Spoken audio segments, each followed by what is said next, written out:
சின்ன திரையில் தன்னுடைய பயணத்தை தொடங்கி, அதனைத் தொடர்ந்து ஒரு கொமேடியனாக கால்களை பதித்து, அதனைத் தொடர்ந்து ஒரு கதாநாயகனாக உருமாறி இருக்கக்கூடியவர் கதாநாயகன் யோகி பாபு அவர்கள். இவர் பார்த்தீங்கன்னா, கோலமாவு கோகிலா அப்படிங்கிற ஒரு திரைப்படத்துல நடிகை நயன்தாரா அவர்களுடன் சேர்ந்து நடித்திருந்தார்.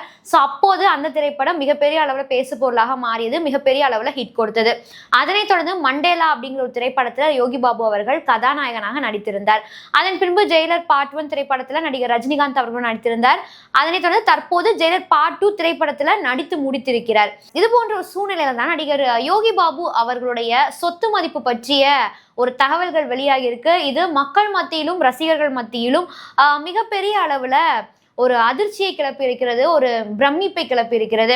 ஸோ நடிகர் யோகி பாபு அவர்கள் ஒரு கொமீடியனா ஒரு படத்தில் நடிக்கிறாரு அப்படின்னா, ஒரு நாளைக்கு அவருடைய சம்பளம் அப்படிங்கிறது 10 லட்சம் வரைக்கும் இருக்கிறதா.